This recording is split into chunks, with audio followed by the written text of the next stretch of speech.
Enlightened poetry में कृष्णा जी की एक कविता सुने, फिर उस पर कुछ बात।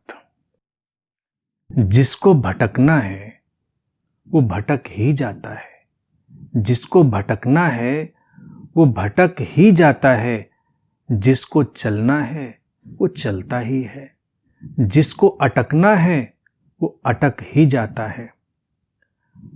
थाली के बैंगन को कितना ही संभालो वो लुढ़क ही जाता है। शीशे को पत्थर बीच कितना ही सहेजो वो चटक ही जाता है। रेत का अंबार कितना ही कस के पकड़े कोई, उंगलियों के पोरों से वो सरक ही जाता है। कितना ही छुपाए कोई, उसके भीतर का इंसान आंखों के आईने में वो झलक ही जाता है।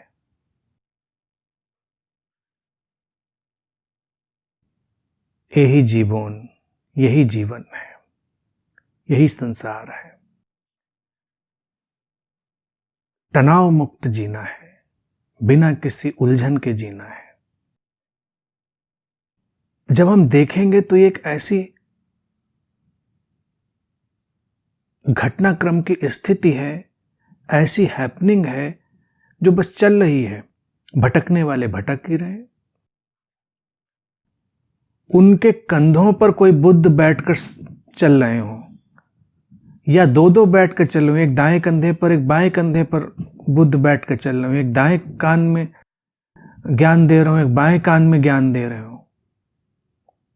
भटकना है वो तब भी भटक के ही रहेंगे, और जिसको चलना है वो चलता ही है, रुकता नहीं। फिर उसको पकड़ पकड़ के लोग खींचे वो चल ही जाता है। जिसको अटकना होता है अटकता ही है, कोई कुछ नहीं कर सकता।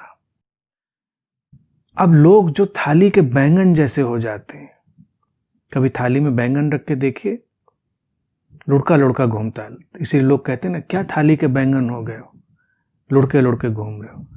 लेकिन आमतौर से ज्यादातर लोग थाली के बैंगन ही हैं। उनको संभालने की कोशिश करना ही एक मूढ़ता है। क्या संभालोगे? अभी लगेगा बैठे थे यहां पर, थोड़ी देर में लुढ़क के कहीं दूसरे किनारे पहुंच गए। जितनी देर इस किनारे बैठे थे उतनी देर में आपने अपनी दुनिया बसा ली, थोड़ी देर में वो कहीं और लुढ़क के पहुंच गए। सारे संबंधों की त्रासदी, सारे संसार की त्रासदी इन थाली के बैंगनों से ही है। वो लुढ़क रहे हैं ऐसे ऐसे इधर उधर। टेंशन नहीं लेने का, लुढ़कते हैं लुढ़कने दो। आप तो अपने भीतर ठहरो। और शीशे को पत्थर बीच रखना कितना ही सहज, चटक ही जाता है। तमाम पत्थर रखे हैं, उसमें एक शीशा रखाते हैं, रोज जा जा के देख आते हैं कि भाई संभला रहे संभला रहे।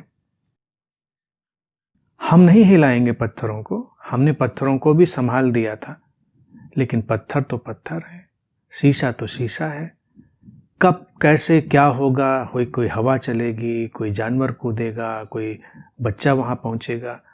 अगर शीशा पत्थर के बीच है तो चटकेगा ही एक न एक दिन। अगर हमारी समझ ऐसी ही शीशे जैसी नाजुक है और हम संसार के पत्थरों के बीच हैं, तो उम्मीद ये करें कि संभाल ले जाएंगे तो मुश्किल में पड़ेंगे, चटके की एक दिन। या फिर समझ इतनी सशक्त हो तब वो बच पाएगी।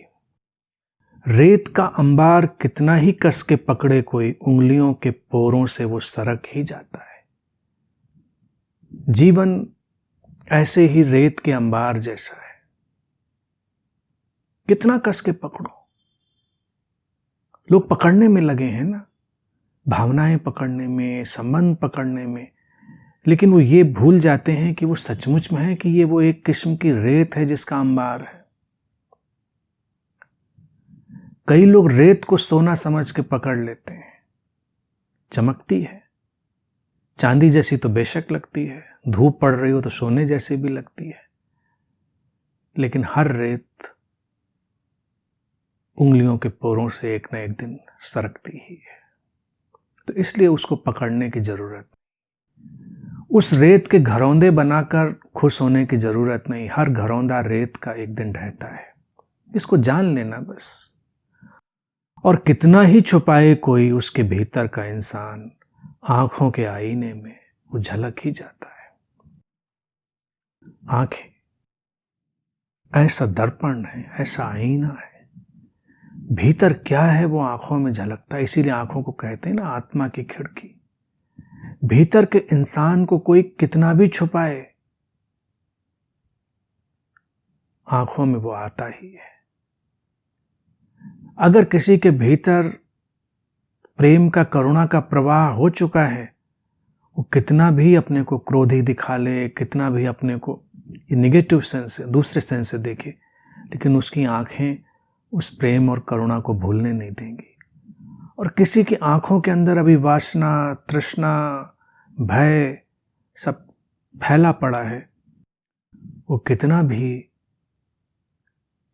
ज्ञान कर ले, ज्ञान की बातें कर ले, कितना भी बुद्ध जैसा आचरण कर ले, लेकिन उसकी आंखों में झलकती ही रहेगी वो बेचैनी, वो तृष्णा, वो वासना, वो सारा भटकाव, उलझाव। तो किसी इंसान को देखना है तो उसकी आंखों को देखो। आंखें बोलती हैं, आंखें ही नहीं बोलती, आवाज भी बोलती, लेकिन पहले आंखें या पहले आवाज, ये कोई नहीं जानता। दोनों में किसी इंसान के जीवन में बदलाव आए तो उसकी आंखें बदल जाती हैं और उसकी आवाज भी बदल जाती है। पहचानने वाले पहचान लेते हैं। तो ये जीवन इतना ही सीधा, सरल, बिना जटिलता का है, वैसे ही जीना है। अटकने, भटकने, चटकने, सरकने, उसकी चिंता नहीं करनी है। जिसका जैसा होना वो होके ही रहेगा, क्योंकि वो परिस्थिति वैसी है, वैसी, या तो उसने अपनी सारी जो परिस्थितियां हैं उनका इंतजाम वैसा कर लिया है, और जिसको चलना है, उठना है, उड़ना है, खिलना है, उसको भी कोई रोक नहीं सकता। तो निर्भीक, निर्द्वंद, बस वही जीना है और कुछ भी नहीं।